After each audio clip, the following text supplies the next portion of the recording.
25/5/2025 ये एक बहुत ही इम्पॉर्टेंट डेट है। जैसे कि आप लोग प्रिपेयर कर रहे हैं तो आप जानते ही होंगे कि 25 मई नेक्स्ट ईयर प्रीलिम्स होने वाला है यूपीएससी का। अब आपके पास मात्र 8 से 9 महीने बचे हुए हैं तैयारी के। अब ये तैयारी 210 दिनों में किस प्रकार से होनी चाहिए कि आपका सिलेक्शन श्योर शॉट हो जाए। यहाँ मैं कुछ बहुत ही प्रैक्टिकल और बहुत ही रियलिस्टिक एग्जांपल्स दूंगी जिसके हिसाब से आप अपनी प्रिपरेशन कर सकते हैं। एंड आई एम श्योर अगर आपने उस स्ट्रैटेजी को स्टिक किया तो डेफिनेटली आपका प्रीलिम्स और मेंस दोनों ही आराम से निकल जाएगा। हाउएवर, एक चीज़ मैं डेफिनेटली यहाँ पे एज अ डिस्क्लेमर बता दूँ, दिस इज़ नॉट फॉर दो स्टूडेंट्स जो बिल्कुल ज़ीरो से तैयारी कर रहे हैं या जो फ्रेशर्स या बिगनर्स हैं। ये उनके लिए हैं जिन्होंने कम से कम 1 से 1.5 साल तैयारी कर ली है, और उनके लिए भी है जिन्होंने 50% अपनी तैयारी कर ली। हो सकता है कि आप शायद 6 महीने से तैयारी कर रहे हो, 50% आपने तैयार कर लिया है। तो हम इसके बारे में बात करेंगे that how to prepare in the next 210 days that your UPSC dream gets fulfilled. आपके यूपीएससी देखने का जो सपना है 25/5/2025 बहुत ही डिसाइसिव डेट है। इस दिन आपका प्रीलिम्स होने वाला है। प्रीलिम्स की स्ट्रैटेजी क्या होनी चाहिए, मेंस की स्ट्रैटेजी क्या होनी चाहिए, और किस तरह से आपको डिवीजन रखना पड़ेगा सब्जेक्ट्स का। क्योंकि है तो देखो एक ही एग्जामिनेशन, बट स्ट्रैटेजी की डिफरेंस होती है, स्ट्रैटेजी का डिफरेंस मांगता है। तो पहले हम बात करते हैं कि अभी फ़िलहाल होलिस्टिक तैयारी कैसे करें। शुरू के कुछ दिनों में, कम से कम आगे के 2 से 2.5 महीनों में, एक होलिस्टिक या संपूर्ण रूप से जो तैयारी आपकी होनी चाहिए वो क्या होनी चाहिए, कौन से सब्जेक्ट्स हैं जिनके ऊपर हमको ध्यान देना चाहिए, सब्जेक्ट्स के ऊपर भी चर्चा करेंगे। इस समय आंसर राइटिंग करनी चाहिए कि नहीं करनी चाहिए, इसके बारे में भी बात करेंगे। साथ ही साथ हमने आपको हाल ही में प्रारब्ध बैच के बारे में बताया था। ये प्रारब्ध बैच एक ऐसा बैच है जिसमें आपको 37 टेस्ट की टेस्ट सीरीज़ मिलेगी, और इसे कब ज्वाइन करना चाहिए, टेस्ट सीरीज़ का क्या महत्व होता है, ये सारी चीज़ें हम विस्तृत तौर से इस पर चर्चा करेंगे। एक एक करके देख लेते हैं कि किस तरह से आपको डिवाइड करना है अपने टाइम को, किस तरह से आपको इंश्योर करना है कि make the best of both worlds हो जाए। हम हार्ड वर्क तो करें, साथ ही साथ हम स्मार्ट वर्क भी करें, क्योंकि स्मार्ट वर्क बहुत ज़्यादा ज़रूरी है इस समय, तो स्पेशली उन स्टूडेंट्स के लिए जो बहुत ही जल्द सक्सेस पाना चाहते हैं। तो पहली बात तो मैं बता दूँ कि दिस इज़ द टाइम जहाँ मैं इतनी अंडरस्टैंडिंग बना लूँ कि आपको अपना व्हाट डू यू नीड, मतलब अभी आपको चाहिए क्या, व्हाट डू यू नीड, 2-3 चीज़ें पता होनी चाहिए आपको। सब्जेक्ट्स में थोड़ी बहुत पकड़ होनी चाहिए। कौन से सब्जेक्ट्स ऐसे हैं, पॉलिटी, हिस्ट्री, हिस्ट्री में तीनों हिस्ट्री, एंशिएंट, मॉडर्न, मिडीवल, प्राचीन, मध्यकालीन और मॉडर्न, इन तीनों पर आपकी पकड़ होनी चाहिए। इसके अलावा ज्योग्राफी, हिस्ट्री के बाद ज्योग्राफी भी बहुत इम्पॉर्टेंट है, economics, science and technology, science and technology बहुत ज़्यादा इम्पॉर्टेंट है, एनवायरनमेंट एंड इकोलॉजी,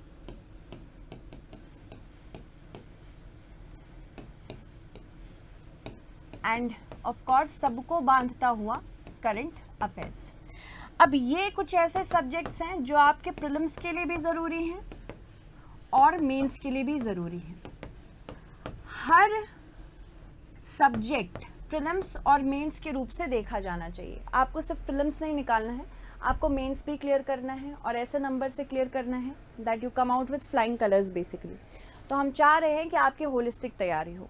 तो यहाँ पे कुछ subjects, for example polity, history, geography, economics, science and technology, environment and ecology, और इसी में आर्ट एंड कल्चर को भी हम इंक्लूड कर लेते हैं, art and culture, end of course current affairs.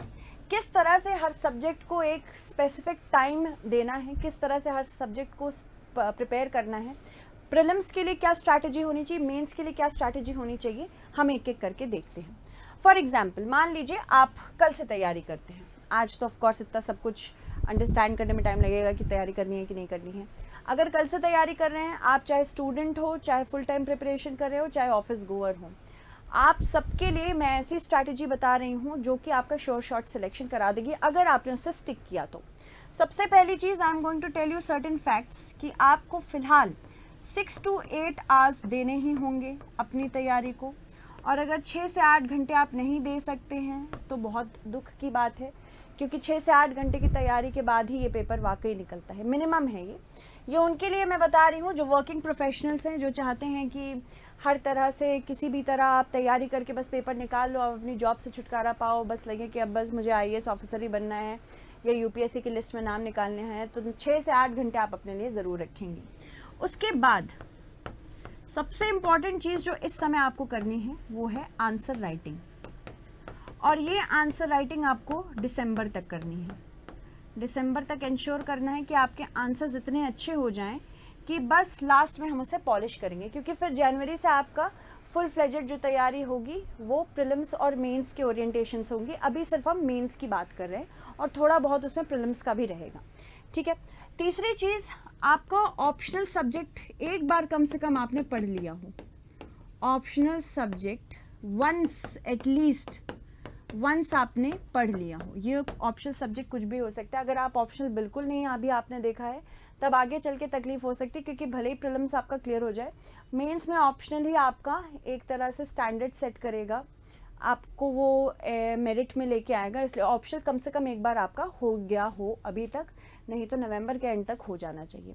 Now let's talk about first polity. Polity के लिए आपका क्या स्ट्रैटेजी होना चाहिए? पॉलिटी के लिए 2-3 चीज़ें हैं जो ध्यान रखनी है। सबसे पहली बात, M लक्ष्मीकांत आपके पास होनी चाहिए, ये बहुत ही अच्छी बुक है, और सिलेबस होना चाहिए। किस तरह, कौन सा इम्पॉर्टेंट पार्ट है वो आप M लक्ष्मीकांत से मिला सकते हो। इसके बाद PYQ की एक बुक होनी चाहिए जिसमें प्रीलिम्स और मेंस दोनों का ही मिश्रण हो। यहाँ पे प्रीलिम्स और मेंस में हमको ये देखना है ये PYQ कौन से हाई यील्डिंग टॉपिक्स आपको बताएगा। HYT का मतलब होता है ऐसे कौन से टॉपिक्स है जिसको पढ़ने की वजह से आपको ज़्यादा नंबर मिल सकते हैं, तो हाई यील्ड टॉपिक्स होंगे ये, ठीक है। इसके बाद यहाँ पे आपको करंट अफेयर्स की समझ होनी चाहिए, और करंट अफेयर्स कब से कब तक के लिए, वैसे तो ये होलिस्टिकली है, करंट अफेयर्स कब से कब तक, कम से कम मई से लेके मई 2024 से लेके मार्च 2025 तक। अब आपको यहाँ पे तैयारी कैसे करनी है? जैसे ही आप सिलेबस देख लें, आप एक तरह से शिफ्ट कर लें सिलेबस में, आप हाई यील्डिंग टॉपिक्स देख लें, PYQs प्रीलिम्स और मेंस दोनों एक बार छान लीजिए कि किस तरह के क्वेश्चंस पूछे गए हैं। उन हाई यील्डिंग टॉपिक्स को उठाना है, सब पूरी बुक पढ़ने की ज़रूरत नहीं है, बस उन्हीं हाई यील्डिंग टॉपिक्स को आपको फिनिश करना है। उस पर इस प्रकार से आपकी फिनिशिंग होनी चाहिए कि बस आपको ऐसा लगे कि हमारे जो मेंस के नोट्स हैं वो हम इसी से भी पढ़ लेंगे तो हमारा मेंस की तैयारी हो जाएगी।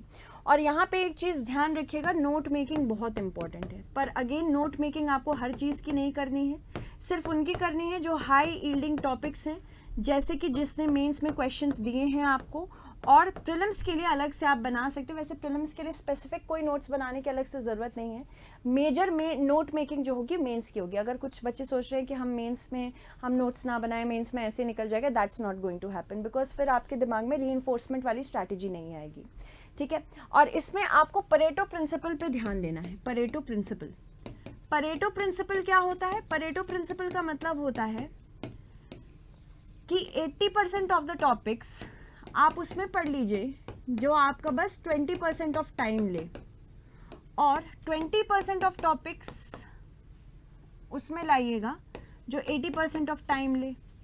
इस तरह से अगर आप अपने टॉपिक्स को डिवाइड कर देंगे तो आपको लास्ट में एंजाइटी नहीं होगी कि अभी बहुत कुछ बच गया है। फॉर एग्जाम्पल कुछ ऐसे पॉलिटी में सब्जेक्ट्स, कुछ ऐसे पॉलिटी में चैप्टर्स है जो आप बहुत जल्दी ख़त्म कर सकते हैं। For example historical background, citizenship, preamble, salient features of the constitution, ये सारी चीज़ें आप बहुत जल्द ख़त्म कर सकते हो। तो ऐसे ही टॉपिक्स पहले कर लो, बाद में जो बाकी पार्लियामेंट, फेडरल स्ट्रक्चर, ये सारी चीज़ें आप बाद के लिए रखिएगा, ठीक है। तो इस हिसाब से अपने प्रीलिम्स के नोट्स और मेंस के नोट्स आप बना सकते हैं। इसके बाद फिर आता है ज्योग्राफी। ज्योग्राफी के लिए मैं सच में बताती हूँ, आपको और किसी बुक की ज़रूरत नहीं है apart from NCERT, specifically NCERT from class 8 to class 12। बहुत सारे क्वेश्चंस इसमें से आ जाते हैं। बस आपको जो भी ऐड ऑन करना है वो कोई भी अच्छी कोचिंग का वैल्यू एडिशन मटेरियल, यहाँ पे भी आपको सेम स्ट्रैटेजी फॉलो करनी है। वैल्यू एडिशन मटेरियल कहाँ से कैसे सिलेक्ट करना है, सबसे पहले सिलेबस देखना है, सिलेबस का एनालिसिस करना है और PYQs का एनालिसिस करना है, प्रीलिम्स और मेंस दोनों, कि किस तरह के क्वेश्चंस आए हैं। और वो जहाँ से आए हैं उन चीज़ों को आप गूगल सर्च कर सकते हैं, आप अपने नोट्स बना सकते हैं, इसमें भी नोट्स बनाना ज़रूरी है, ठीक है। तो प्रीलिम्स के लिए पहले पॉलिटी, फिर उसके बाद geography, same strategy. Current affairs यहाँ पे भी आपको ध्यान देना है, मई 2025 से लेके मार्च 2024 तक के लिए, ठीक है। तो इसको ध्यान रखिएगा। पहले हमने पॉलिटी देखी, अब हम क्या देख रहे हैं, अब हम ज्योग्राफी देख रहे हैं, ठीक है। तो यहाँ पे सबसे पहले आप पॉलिटी उठाएंगे, एक वीक में मेजर चंक ऑफ टॉपिक्स खत्म करेंगे, फिर एक वीक के अंदर ही 5 दिन समझ लो, एक वीक पूरा मतलब 5 दिन मेरे हिसाब से यहाँ पे, क्योंकि आपके पास अब टाइम कम है। उसके बाद आप ज्योग्राफी उठाएंगे, फिर उसके बाद पॉलिटी और फिर ज्योग्राफी, फिर पॉलिटी फिर ज्योग्राफी, और 4 हफ्ते हर ईच टॉपिक को अच्छे से पढ़ के आप खत्म करेंगे। यहाँ पे आपकी आंसर राइटिंग साथ साथ चलती रहेगी, यानी कि आप PYQ भी सॉल्व करेंगे और साथ ही साथ कोई भी क्वेश्चंस अगर आपको लग रहा है कि उससे आ सकता है, आप गूगल सर्च करेंगे, उससे क्वेश्चंस निकाल के सॉल्व करेंगे। ये सिर्फ पॉलिटी के लिए नहीं है, ये ज्योग्राफी के लिए भी और आगे जितने सब्जेक्ट्स के लिए मैं बता रही हूँ उनके लिए भी। बिकॉज जब तक आंसर राइटिंग प्रैक्टिस नहीं करेंगे, प्रीलिम्स अगर क्लियर हो भी गया तो मेन्स नहीं क्लियर हो पाता है। तो इसीलिए एक होलिस्टिक प्रिपरेशन आपको दिसंबर जनवरी तक प्रीलिम्स और मेंस दोनों की करनी होगी। फिर उसके बाद ज्योग्राफी के बाद आपको ध्यान रखना है एनवायरनमेंट एंड इकोलॉजी। जैसे ही आपने ज्योग्राफी खत्म की, तुरंत आप एनवायरनमेंट एंड इकोलॉजी साथ पकड़ लेंगे। सेम यहाँ पे भी है, एक इम्पॉर्टेंटली ये करंट अफेयर्स पे बहुत ज़्यादा बेस्ड होता है। तो मई 2024 से सारे करंट अफेयर्स आप इसके एकदम अच्छे से समझ लीजिएगा। मई 2024 से लेके अभी तक के करंट अफेयर्स आपको एनवायरनमेंट के पता होने चाहिए। स्पेसिफिकली कुछ बहुत ही इंपॉर्टेंट टॉपिक्स होते हैं, जैसे कि UNFCCC, क्लाइमेट चेंज, फिर उसके बाद नवीकरणीय ऊर्जा, new and renewable energy,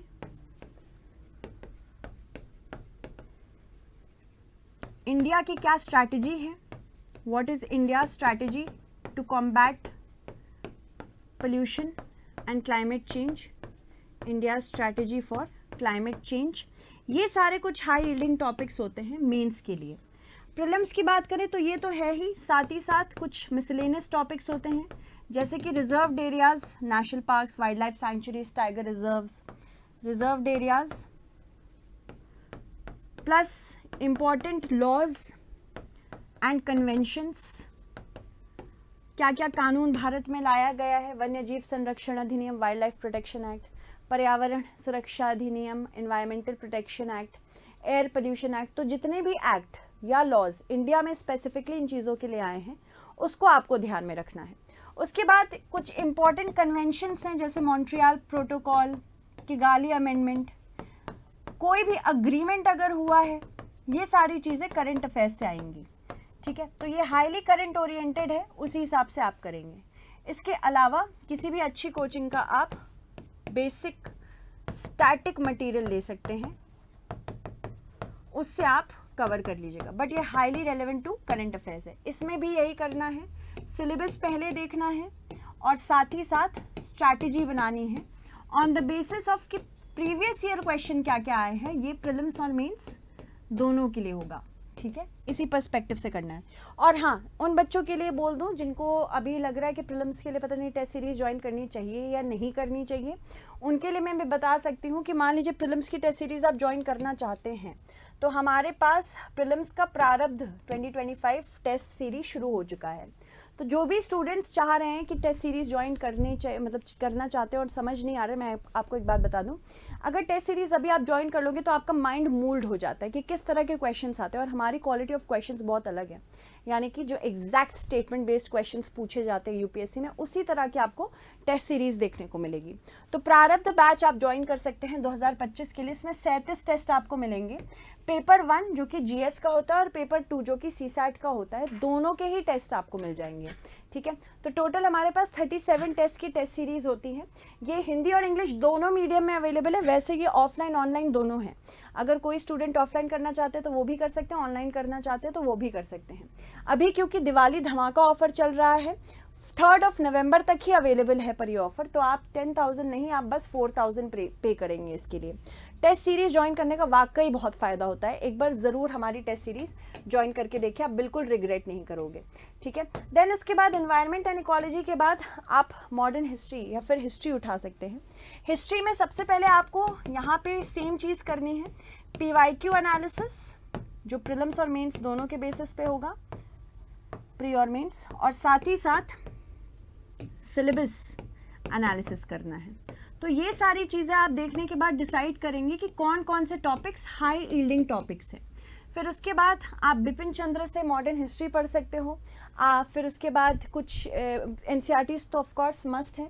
NCERTs, new NCERTs, old नहीं, ये इंपॉर्टेंट है और ये 6 to 12th की इंपॉर्टेंट है। मॉडर्न हिस्ट्री के लिए आप बिपिन चंद्र पढ़ सकते हैं, ठीक है। एंशंट के लिए NCERTs काफ़ी है और मिडीवल के लिए भी NCERTs काफ़ी है, बट मॉडर्न के लिए आप बिपिन चंद्र पढ़ सकते हैं। स्पेक्ट्रम थोड़ी मोटी हो गई है तो स्पेक्ट्रम से मैं बिल्कुल दूर रहने के लिए बात करूंगी, बट NCERTs, बिपिन चंद्र, ये इनफ है आपके लिए रिसोर्सेज। इसमें करंट का बहुत ज़्यादा जो भी पार्ट है वो आर्ट एंड कल्चर में होता है, तो आर्ट एंड कल्चर के लिए भी सेम चीज़ है। आर्ट एंड कल्चर के लिए NCERT तो आप पढ़ोगे ही, साथ ही साथ में 2025 ऑनवर्ड्स जो करंट अफेयर्स होंगे उसको लेके चलना है। एक चीज़ ध्यान रखनी है, प्रीलिम्स तभी निकलेगा जब आपका स्टैटिक पोर्शन, जो रुका हुआ पोर्शन है अपार्ट फ्रॉम करंट अफेयर्स, वो स्ट्रांग होगा। अगर वो स्ट्रांग नहीं है तो स्टैटिक पोर्शन में बाद में आपको बहुत दिक्कतें आ सकती हैं, तो इस चीज़ को आपको ध्यान में रखना है, ठीक है। इसके बाद हिस्ट्री के बाद हमको ये ध्यान रखना है कि अभी कुछ और सब्जेक्ट्स हैं जो बहुत ज़्यादा करंट ओरिएंटेड है। इकोनॉमी के लिए NCERT मत पढ़िएगा, इकोनॉमी की NCERT बहुत अच्छी नहीं है वाकई अगर बताऊं तो। इकोनॉमी के लिए आप ऑफ कोर्स करंट अफेयर्स पे अपने आप को बहुत ज़्यादा बेस करोगे, स्पेशली मई 2025 के बाद से, और सिर्फ सिलेबस देखना है और साथ ही साथ PYQ देखना है। इसके अलावा रमेश सिंह आप पढ़ सकते हैं, मतलब Ramesh Singh is a good book, you can go for Ramesh Singh, and this is highly oriented towards current affairs. कुछ हाई यील्डिंग टॉपिक्स होते हैं, फॉर एग्जांपल इंडिया का फॉरेन एक्सचेंज इस समय कैसे चल रहा है, तो फॉरेक्स रिजर्व आप देख सकते हो, फॉरेक्स, जीडीपी में मैन्युफैक्चरिंग, एग्रीकल्चर, सर्विस सेक्टर, इन सब का क्या रोल है, यह आपके मेंस के लिए इंपॉर्टेंट है। प्रीलिम्स के लिए बहुत बेसिक चीज़ें हैं जो कि आप प्रीलिम्स के लिए तैयारी कर सकते हो करंट अफेयर्स से, और साथ ही साथ आपकी रमेश सिंह बुक है, वो अच्छी बुक है। इसके अलावा साइंस एंड टेक कोई बुक नहीं लेनी है इसके लिए, माफ़ कीजिएगा, कोई बुक भी नहीं लेनी है, इसको याद रखिए। बहुत सारे स्टूडेंट सोचते हैं कि कुछ हम बुक्स ले लेंगे, नहीं। साइंस एंड टेक को डिवाइड करिए, एक defence sector, diseases and vaccine, digital India, ठीक, आत्मनिर्भर भारत, अगर आत्मनिर्भर भारत के अंतर्गत हमने कोई भी डिजिटल मिशन लिया है वो, ठीक, आर्टिफिशियल इंटेलिजेंस,